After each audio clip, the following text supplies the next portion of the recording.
नमस्कार,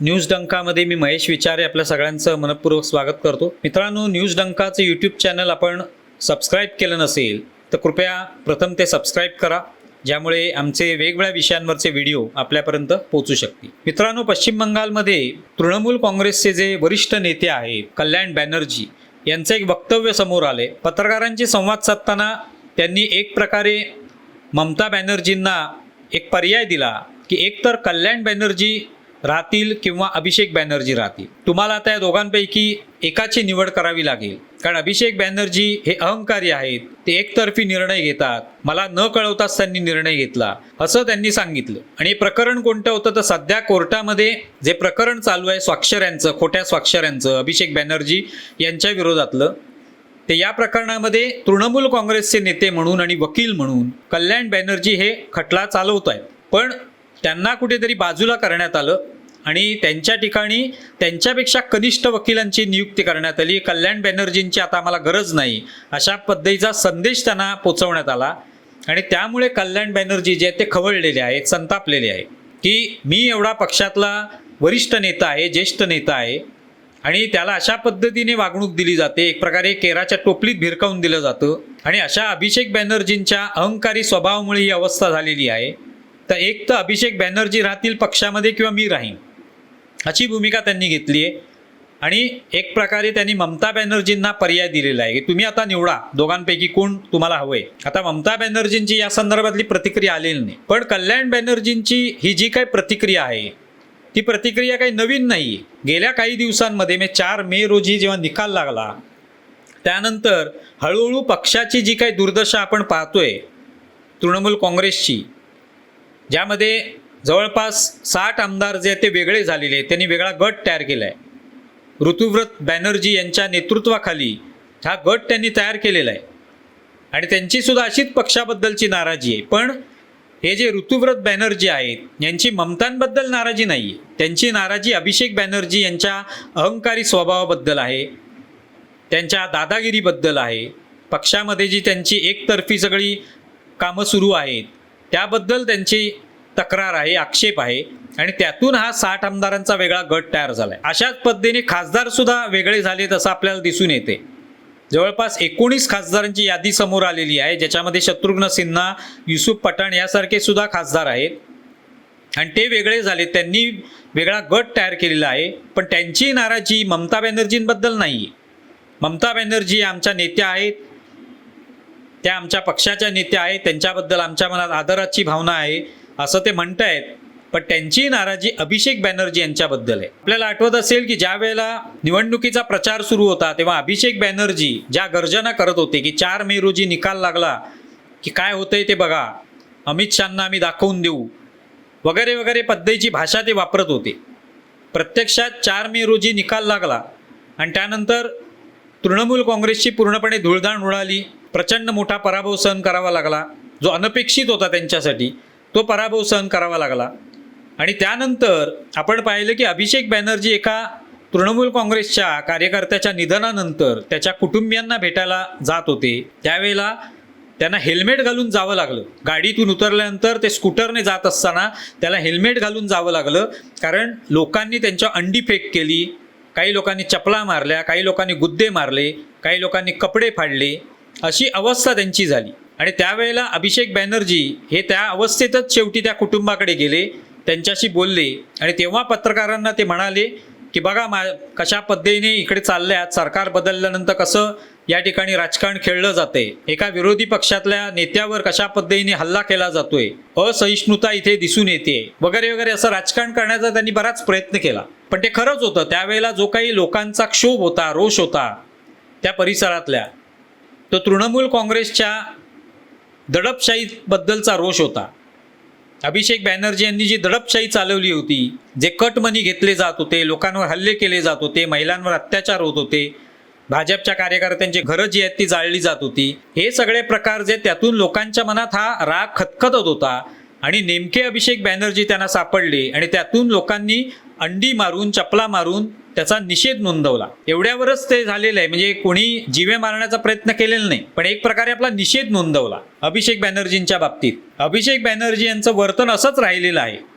त्यांच्या हातामध्ये सगळी सूत्र गेल्यानंतर, म्हणजे ते ममता बॅनर्जी या प्रमुख नेत्या होत्याच, पण तरी पक्षाची जी काही कामगिरी आहे ती कशी व्हायला पाहिजे, तिथे कोणत्या प्रकारचे उमेदवार निवडले पाहिजेत, किंवा एकंदरीतच पक्षाची सगळी सूत्र ही अभिषेक बॅनर्जींकडे आली होती. आणि त्यातून पक्षातले वरिष्ठ लोक हे नाराज झाले होते. त्यांना कुठेतरी बाजूला करण्यात आल्याची भावना त्यांच्यात निर्माण झाली होती. पण ते कुठेही बोलून दाखवत नव्हते, कारण शेवटी निवडणूक होती. निवडणुकीत काय होईल माहीत नाही. उद्या कदाचित ममता बॅनर्जींचं सरकार पुन्हा आलं तर त्या ठिकाणी काय करायचं, त्यावेळेला जर विरोध केला तर त्या ठिकाणी तो आपल्याला होऊ शकतो, हे सगळ्यांना लक्षात होतं. त्यामुळे तेव्हा सगळेच गप्प होते. पण आज जेव्हा ममता बॅनर्जी यांच्या सरकारचा पाडाव झाला, संपूर्ण पक्ष जो आहे त्याची धुळदाण झाली, त्यानंतर या सगळ्यांना आता बोलण्याची संधी मिळालेली आहे. आणि म्हणून ते अभिषेक बॅनर्जी यांना लक्ष करतायत. अभिषेक बॅनर्जींबद्दल राग होताच, आणि त्याच्यामागची कारणं केवळ हा राग जनतेच्या मनात होता असं नव्हे, तर तृणमूलच्या लोकांमध्ये सुद्धा राग होता, पण तो दिसत नव्हता. त्यामुळे अभिषेक बॅनर्जी यांनी आपल्या कार्यकाळामध्ये जो काही उच्छाद मांडला होता, जहांगीर खान सारखे लोक, शहाजहां शेख सारखे लोक हे लोकांवर अत्याचार करतायत, पण तृणमूल काँग्रेस त्याबद्दल ढिम्म होती, एक शब्दही बोलायला तयार नव्हती. महिलांवर बलात्कार होत आहेत, मेडिकल हॉस्पिटलमध्ये जे काही बलात्कार झाला महिलेवर, त्याबद्दल ममता बॅनर्जींची भूमिका जी होती ती निश्चितपणे संदिग्ध होती. आणि त्याचं कारण हेच होतं की अभिषेक बॅनर्जी यांच्यासारखे लोकांच्या हाती सत्ता किंवा सूत्र असल्यामुळे ही सगळी अशा पद्धतीची बजबजपुरी माजली होती. जहांगीर खान बघा काय म्हणत होता त्यावेळेला की मी पुष्पा आहे. जर समोर हे पोलीस स्वतःला सिंगम म्हणत असतील तर मी पुष्पा आहे असं म्हणत होता. आणि त्याची दादागिरीची भाषा होती. प्रत्यक्ष निवडणूक झाल्यानंतर जे निकाल लागले त्यानंतर मात्र हाच जहांगीर खान पळून गेला. नेपाळमध्ये पळतानाच त्याला पकडण्यात आलं. तिथून तो कदाचित परदेशात पळण्याच्या तयारीत होता, पाकिस्तानात जाणार असेल किंवा बांगलादेशला, पण त्याआधीच त्याला पकडलं. फाल्टामधून तो निवडणूक लढवणार होता, पण त्याने माघार घेतली आयत्या वेळेला, कारण त्याला कळलं की इथे निवडणूक लढवली तर आपण हरणार आहोत, आणि हरल्यानंतर लोक आपल्याला बडवून काढतील, लोक सहन करणार नाहीत. त्यापेक्षा आधीच माघार घेऊन ज्याला कोणाला जिंकायचे त्याला जिंकू द्या अशी भूमिका त्यांनी घेतली. पण नंतर मात्र तो नेपाळमध्ये पकडला गेला. तर अशी लोक जी आहेत ती अभिषेक बॅनर्जी यांनी पाळली होती. त्यांची गुंडगिरी, दादागिरी यामुळे लोक मोठ्या प्रमाणावर त्रस्त होते. आणि केवळ सर्वसामान्य जनता नव्हे तर तृणमूलमधले सुद्धा जे कार्यकर्ते, प्रमुख नेते, वरिष्ठ नेते हे सुद्धा त्रस्त होते. फक्त ते बोलू शकत नव्हते, ते आज बोलत आहेत. आपल्याला माहिती असेल की जेव्हा एखाद्या सभेमध्ये एखादा वक्ता बोलत असतो, एखाद्या सभेमध्ये बोलत असतो, एखाद्या चर्चासत्रात बोलत असतो, एखाद्या हॉलमध्ये एखादा कार्यक्रम आहे तिथे बोलत असतो, प्रेक्षकांमधून एखादा माणूस उठतो आणि त्याच्या दिशेने चप्पल भिरकावतो, किंवा एखादा कागदाचा बोळा फेकून मारतो, एखादं अंड फेकून मारतो. त्याच्यामागचं कारण काय असतं तर निषेध नोंदवणं. त्याला त्या व्यक्तीबद्दल राग असतो, त्या व्यक्तीच्या विचारांबद्दल राग असतो, त्याच्या प्रवृत्तीबद्दल राग असतो, किंवा त्याच्या ढोंगीपणाबद्दल त्याला राग असतो, आणि म्हणून तो त्याच्या दिशेने अंडी फेकतो, चपला मारतो आणि आपला राग जो आहे तो नोंदवतो. अनेक जण म्हणतात ही पद्धत योग्य नाही, पण माणसाचं त्यावेळेला तो राग उफाळून आलेला असतो आणि त्या रागाच्या भरात तो ते करतो. जे अभिषेक बॅनर्जी यांच्यावर अंडी लोकांनी फेकली ती त्या पद्धतीनेच झालेली आहे. ही जी कृती आहे लोकांनी केली ती या रागातूनच केलेली आहे. भलेही कोणी म्हणतील हे भाजपचं षडयंत्र होतं, काय होतं, पण ते लोकांच्या मनातला तो राग होता की अभिषेक बॅनर्जी यांनी जे काही केलं आपल्या या सगळ्या कार्यकाळामध्ये, जो काही अन्याय केला, लोकांवर अत्याचार केले, त्याला पाठीशी घातलं अशा अन्याय करणाऱ्यांना, त्याचं एक प्रकारे प्रत्युत्तर लोकांनी दिलं. मग आता हे जे काही आमदार करतायत तृणमूलचे, जे 60 आमदार वेगळे झाले, खासदार वेगळे झाले, आणि सगळ्यांचं एकमत आहे की ममता बॅनर्जी आमच्या नेत्या आहेत, त्यांच्याबद्दल आमच्या मनात कोणत्याही पद्धतीचा अनादर नाही, आम्ही त्यांचा आदरच करतो, पण अभिषेक बॅनर्जी आम्हाला नकोत. कल्याण बॅनर्जी सुद्धा म्हणू लागलेले आहेत. ते तर कट्टर अगदी ममता बॅनर्जींच्या जवळचे नेते मानले जातात. म्हणजे याचा अर्थ हे सगळे आमदार, खासदार हे आता अभिषेक बॅनर्जींवर अंडी फेकू लागलेले आहेत. एका अर्थाने प्रतिकात्मक दृष्ट्या खरोखरची अंडी नाही, जर खरोखरची मिळाल तर ती फेकतील कदाचित पुढच्या काळामध्ये, पण सध्या तरी प्रतिकात्मक पद्धतीने ते अभिषेक बॅनर्जी यांच्यावर अंडी फेकतायत. त्यांना एक प्रकारे त्यांचे कपडे फाडतायत असं म्हणू शकतो आपण, की ह्याला पहिल्यांदा या नेत्याला हटवा, तर आम्ही पक्षासोबत राहू, तर आम्ही ममता बॅनर्जींसोबत राहू. पण अजूनही ममता बॅनर्जींकडून अशा पद्धतीची कोणती प्रतिक्रिया आलेली नाही. त्यांची अभिषेक बॅनर्जींबद्दलची काय भूमिका आहे कळलेली नाही. सध्या तरी चर्चा चालू आहे की ममता बॅनर्जी या काँग्रेससोबत जातील, त्यावेळेला त्या कदाचित एखादं मोठं पद काँग्रेसमधलं घेतील, अभिषेक बॅनर्जींना पण मोठं पद द्या असं म्हणतील.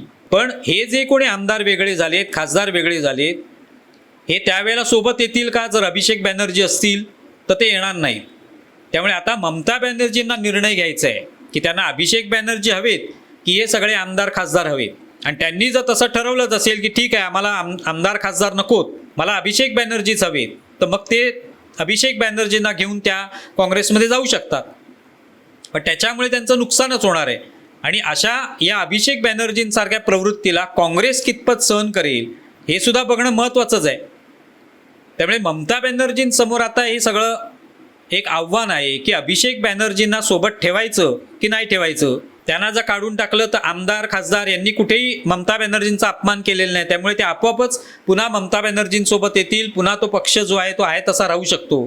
त्यामुळे ममता बॅनर्जींना आता हा निर्णय घ्यायचा आहे.